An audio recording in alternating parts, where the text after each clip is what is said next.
First ಸಂಗೀತ ಅಂದ್ರೆ ನಮ್ಮ ಪ್ರಕಾರ ಮುಂಚೆ ಕೀರ್ತನೆಗಳನ್ನ ನೀವು ಕೇಳ್ತೀರಿ, ಭಜನೆಗಳು ಇಲ್ಲಿ ದೇವಸ್ಥಾನಗಳ ಒಳಗೆ ನಡೀತಾವ. ಭಜನೆಗಳನ್ನೆಲ್ಲ ಕೇಳ್ತೀರಿ, ಕೀರ್ತನೆಗಳನ್ನ ಕೇಳ್ತೀರಿ, ಜಾನಪದ ಗೀತೆಗಳನ್ನ ಕೇಳ್ತೀರಿ. ಇದೊಂದು ಸಂಗೀತನೇ. ಇದಕ್ಕೂ ಅದರದೇ ಆದಂಥ ಒಂದು ಶಾಸ್ತ್ರ ಇರ್ತೈತಿ. ಮುಖ್ಯ ಸಂಗೀತ ಬೇರೆ, ಆದರೆ ಇವೆಲ್ಲ ಉಪಸಂಗೀತಗಳು ಅಂತ ಹೇಳ್ತೀವಿ ನಾವು. ಹಂಗೆ ಸಂಗೀತ ಅಂದ್ರೆ ನಮಗೆ ಫಸ್ಟ್ ಗೊತ್ತಾಗುವಂಥದ್ದು ಗಾಯನ, ಹಾಡೋದು, ವಾದನ, ನುಡಿಸೋದು, ನರ್ತನ, ನೃತ್ಯ ಮಾಡೋದು. ಈ ಮೂರು ಸೇರಿದಾಗಲೇ ಸಂಗೀತ ಆಗ್ತದೆ. ಹೌದಾ? ನೀವು ಹಾಡ್ತೀರಿ, ಹಾಡ್ಬೇಕಿದ್ದಾಗ ವಾದ್ಯ ಇಲ್ಲ ಅಂದ್ರೆ ಹಾಡಕ್ಕಾಗ್ತೈತಿ, ಒಂದು ರಿದಮ್ ಇಲ್ಲ ಅಂದ್ರೆ ಹಾಡ್ತೀರಿ ಇಲ್ಲ ಅಲ್ಲ, ಒಂದು ರಿದಮ್ ಜೊತೆಗೆ ಹಾಡ್ತೀರಿ. ಬರೀ ರಿದಮ್ ಕೊಟ್ರೆ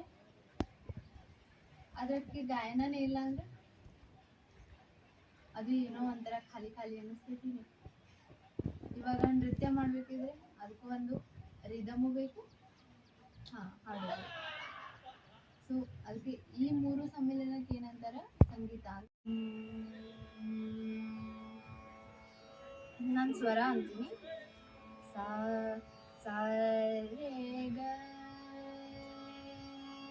ರೇ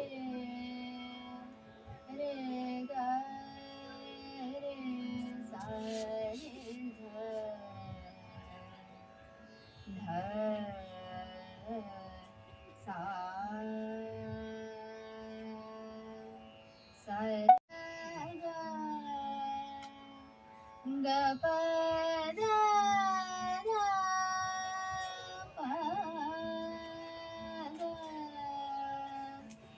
ಗ ರೇ ಗ ಪ ಗ ರೇ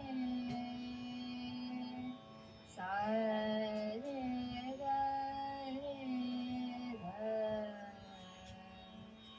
ಧ ಸಾ. ಇದು ಒಂದು ಭೂಪರಾಗ ಚಲ.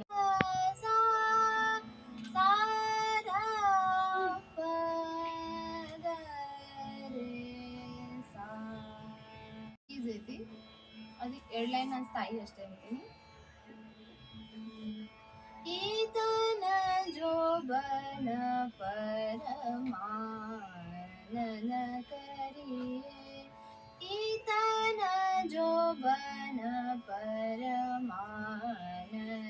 ಕರಿಯೇ, डरिए प्रभु सो आज आए, डरिए प्रभु सो आज आए, इतन जो बन परमानन करिए. ಇದು ಭೂಪ್ರಾಗ ಸ್ಥಾಯಿ ಪಾರ್ಟ್. ಅಂದ್ರೆ ಈಗ ನೀವೆಲ್ಲ ಅಂತ ಪಲ್ಲವಿ ಆ ಥರ ಇದರಲ್ಲಿ ಸ್ಥಾಯಿ ಅಂತ ಹೇಳ್ತಾರೆ. ಇದು ಆಮೇಲೆ ಇದನ್ನ ಕೇಳೋದಕ್ಕೂ ಈಗ ಕೆಲವೊಂದು ಫಿಲ್ಮ್ ಸಾಂಗ್ಸ್ನ ಕೇಳೋದಕ್ಕೂ ಏನು ವ್ಯತ್ಯಾಸ ಅನಿಸ್ತೈತಿ. ಇವಾಗ ನೀವು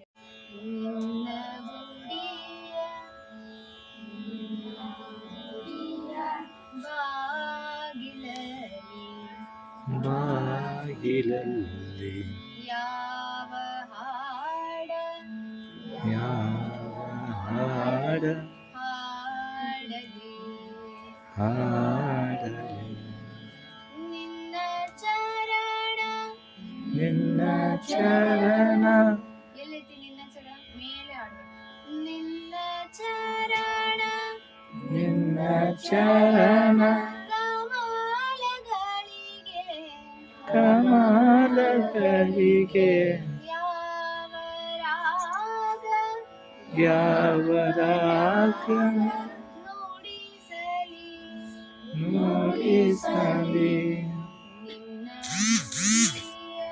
ನಿನ್ನ ಗುಡಿಯ ಬಾಗಿಲಲ್ಲಿ ಯಾವ ಹಾಡ ಹಾಡಲಿ ಹಾಡಲಿ, ಕಾಲವೆಂಬ ಕಾಲವೆಂಬ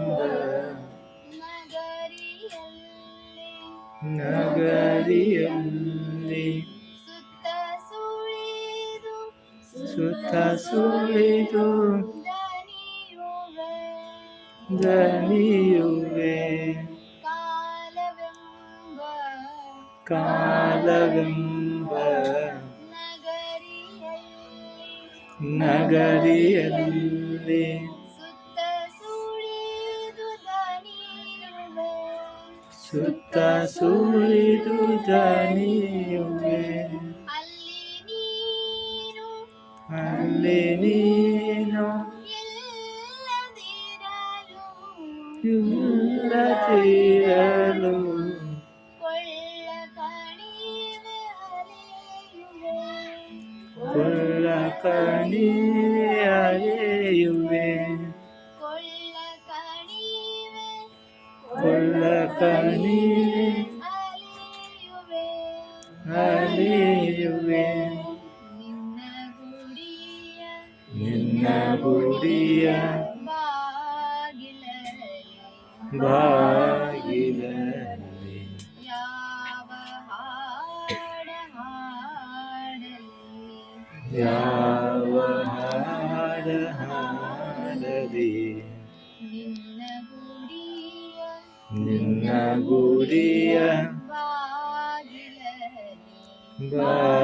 ಬಾಗಿಲಲ್ಲಿ ಯಾವ ಹಾಡ ಯಾವ ಹಾಡ ಹಾಡಲಿ ಹಾಡಲಿ ಯಾವ ಹಾಡ ಯಾವ ಹಾಡ ಹಾಡಲಿ ಹಾಡಲಿ ಯಾವ ಹಾಡ ಯಾವ ಹಾಡ ಹಾಡಲಿ ಹಾಡಲಿ